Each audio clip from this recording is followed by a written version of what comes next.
સોમવારે આવતા પ્રદોષ વ્રતને સોમપ્રદોષ વ્રત કહેવામાં આવે છે. શિવપુરાણ પ્રમાણે સુદ અને વદ પક્ષની તેરસ તિથિએ તેરસના દિવસે શ્રદ્ધાપૂર્વક ભગવાન શિવની પૂજા પ્રદોષ કાળમાં કરવાની પરંપરા છે. ગ્રંથોમાં ઉલ્લેખવામાં આવ્યું છે કે પ્રદોષ કાળમાં ભગવાન શિવ રજત ભવનમાં નૃત્ય કરે છે અને પ્રસન્ન મુદ્રામાં રહે છે.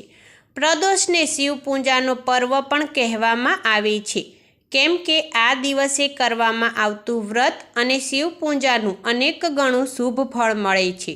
જાણકારો પ્રમાણે પ્રદોષમાં કરવામાં આવતી પૂજા શ્રાવણમાં થતી શિવ પૂજા સમાન ફળ આપે છે.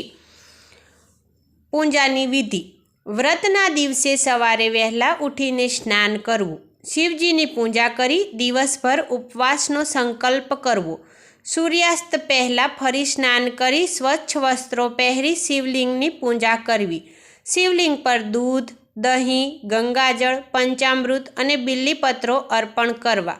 પૂજા બાદ સોમપ્રદોષ વ્રત કથા સાંભળવી અથવા વાંચવી. વાર્તા કથા: એક શહેરમાં એક ગરીબ બ્રાહ્મણી રહેતી હતી. તેના પતિનું મૃત્યુ પછી તે ભીખ માગીને પોતાના પુત્રનું ભરણ પોષણ કરતી હતી. એક દિવસ તેણે એક ઘાયલ અને દુઃખી રાજકુમારને જોયો, જે વિદર્ભનો હતો. દુશ્મનોએ તેનું રાજ્ય છીનવી લીધું હતું.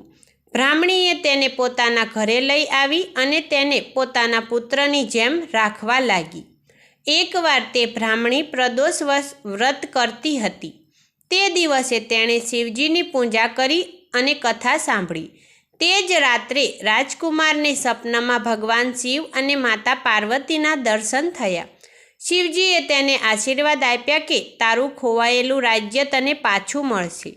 બીજા દિવસે સવારે વિદર્ભના ગંધર્વ રાજની સૈન્ય ત્યાં આવી પહોંચી અને શત્રુઓ પર વિજય મેળવીને રાજકુમારને ફરીથી રાજા બનાવ્યો.